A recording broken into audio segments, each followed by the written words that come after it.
May tinatagong madilim na sikreto ang pamilihan ng San Rafael. Sa unang tingin, isa lamang itong ordinaryong pamilihan na puno ng mga tindahan at mga nagtitinda. Ngunit sa likod ng mga pader nito, may mga kwentong hindi may paliwanag. Ang mga bulong-bulungan tungkol sa mga kaibang pangyayari ay nagpapatindig balahibo sa sinumang mga has na pumasok. Mga anino na gumagalaw sa dilim, mga boses na tila nagmumula sa wala, at mga hakbang na naririnig kahit walang tao. Mga taong nawawala na parang bula. Mga poster ng mga nawawalang tao na nakadikit sa mga lumang pader, mga kalye na tila iniwan na ng panahon, at mga tindahan na biglang nagsasara. Mga tindera, mamimili, wala na, nilamon ng dilim. Ang mga dating masiglang tindahan, ngayon ay mga bakanteng pwesto na lamang, puno ng alikabok at mga anino. Para sa mga taga roon, ang takot ay laging kasama. Ang bawat hakbang ay may kasamang kaba, ang bawat paglingon ay may kasamang takot na baka may sumusunod. Pero hindi para sa isang grupo ng mga teenager. Ang kanilang kabataan at kuryosidad ay nagbigay sa kanila ng tapang na harapin ang mga kwento ng pamilihan. Sina Luis, Mara, Ana at Gio, tinatawanan lang ang mga kwento. Para sa kanila, ang mga ito ay mga alamat lamang na walang katotohanan. Kwento lang naman, diba? Ang kanilang mga ngiti at tawanan ay nagpapakita ng kanilang hindi paniniwala sa mga kwento ng pamilihan. Si Luis, ang matapang sa grupo, ay hinamo ng mga kaibigan sa isang laro ng Spirit of the Glass. Isang laro na kanilang pinaniniwalaang magpapatunay na walang katotohanan ng mga kwento. Pinili nila ang isang luma at abandonadong kainan bilang kanilang pinaglaruan. Isang lugar na puno ng kasaysayan at mga kwento ng kababalaghan. Mabigat ang hangin, amoy bulok at parang may mga matang nakamasid. Ang bawat sulok ng lugar ay tila may lihim na nagtatago. Malapit na magkaroon ng nakakatakot na twist ang Sabado ng gabi.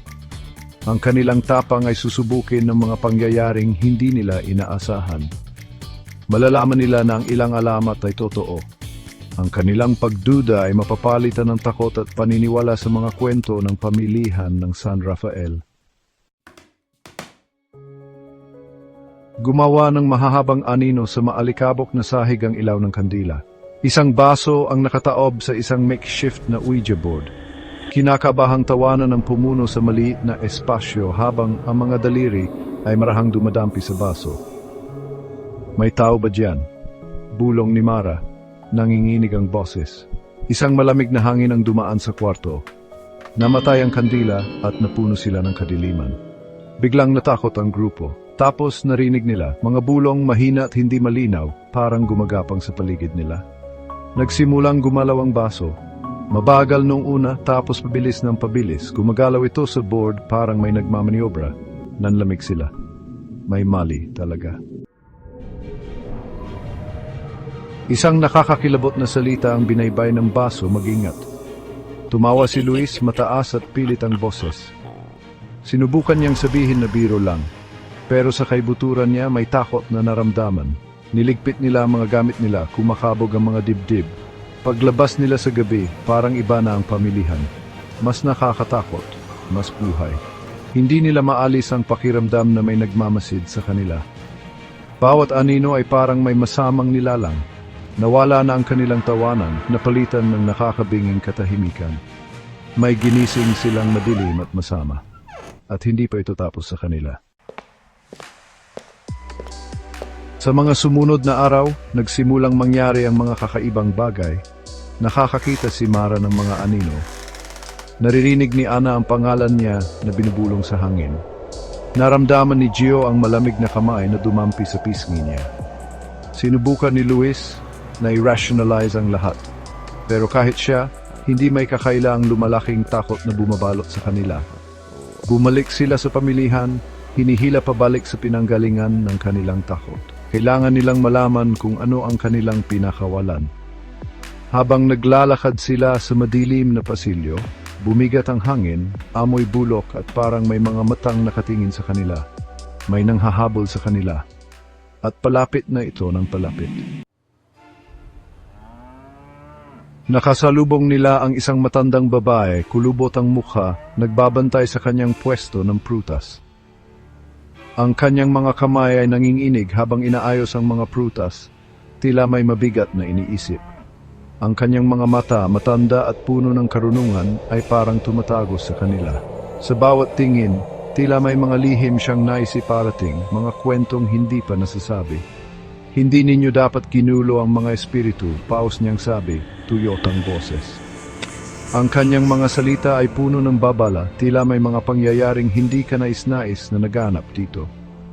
Madilim ang nakaraan ng pamilihang ito, nabahira ng dugo ng mga inosente. Ang mga pader ng pamilihan ay tila may mga kwentong naisisiwalat, mga lihim na nagtatago sa dilim.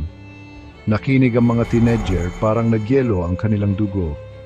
Ang kanilang mga mata ay lumaki sa takot, hindi makapaniwala sa mga naririnig. Ikinuwento ng matanda ang tungkol sa isang sinaunang kulto na dating nag-ooperate sa mga anino ng pamilihan.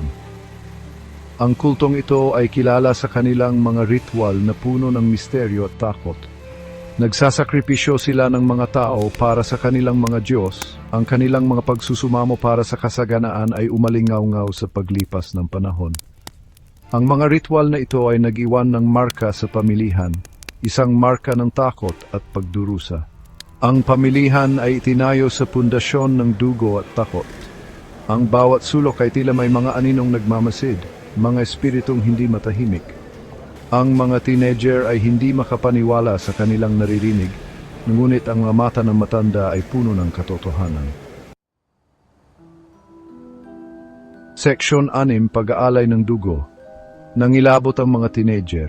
Napasok nila ang isang bagay na mas masama kaysa sa kanilang naisip. Ang mga pagkawala ay hindi aksidente, mga sakripisyo ang mga ito, at ngayon sila na ang puntirya. Dahil sa takot at lumalaking pagkonsensya, nagdesisyon silang ituwid ang mga bagay. Hahanap sila ng paraan para mapatahimik ang mga espiritu, para mabasag ang siklo ng karahasan na sumasakop sa pamilihan. Pero kailangan muna nilang matuto pa. Kailangan nilang maunawaan ang mga ritual, ang mga sakripisyo, ang madilim na kasaysayan na nakakapit sa pamilihan na parang sapot. Seksyon 7, ang ritual. Ang kanilang paghahanap ay nagdala sa kanila sa isang lokal na historiador, isang matandang lalaki na mahilig sa mga lumang libro at kupas na litrato. Sinabi niya sa kanila ang tungkol sa isang sinaunang ritual, isang paraan para mapatahimik ang mga espiritu at mapalaya sila. Kakailanganin nila ng mga espesyal na halaman, kandila at mga orasyon. Kailangan nilang tumayo sa gitna ng pamilihan sa pagpatak ng hating gabi at tawagin ang mga espiritu na may mga handog ng kapayapaan. Delikado ang plano, puno ng panganib, pero ito lang ang kanilang pag-asa. Seksyon 8, Pagpapalaya sa kanila. Nang mag-alas 2, tumayo sila sa gitna ng pamilihan, napapaligiran ng mga espiritu ng mga hindi matahimik na kaluluwa. Muntik na silang matakot pero nagpatuloy sila, inaawit ang mga sinaunang salita, kumakabog ang kanilang mga puso sa pinaghalong takot at determinasyon. Parang may kuryente sa hangin. Sumayaw at umikot ang mga anino. At pagkatapos dahan-dahan isang pakiramdam ng kapayapaan ang bumaba sa pamilihan. Ang mga espiritu, naliligo sa mahiwagang liwanag ng mga kandila, ay inabot sila. Ang kanilang mga anyo ay nagbabago at kumikislap. Hindi dala ng panganib, kundi ng pasasalamat. Seksyon 9, Isang bagong umaga. Sa wakas, malaya na ang mga espiritu. Ang mga kaluluwa na matagal nang naglalakbay sa dilim ay natagpuan na ang kanilang kapayapaan. Ang pamilihan na dating lugar ng takot at pangamba ay parang gumaan, nalinis. Ang bawat sulok ay tila nagkaroon ng bagong buhay, puno ng pag-asa at liwanag. Umatras ang mga anino, napalitan ng malambot na liwanag ng bukang liwayway. Ang dilim na minsang bumalot sa pamilihan ay naglaho, at ang liwanag ay nagdala ng bagong simula. Tumayo sina Luis, Mara, Ana at Gio, bakas sa kanilang mga mukha ang pagod at ginhawa. Ang kanilang mga mata ay nagliliwanag sa kabila ng pagod, tanda ng kanilang tagumpay. Kumalat ang balita tungkol sa kanilang katapangan sa buong bayan. Ang bawat tao ay nag-uusap tungkol sa kanilang kabayanihan at ang kanilang mga kwento ay naging inspirasyon sa marami. Tinawag silang mga bayani, ang kanilang mga pangalan ay magpakailanman na nakaugnay sa alamat ng multo sa pamilihan.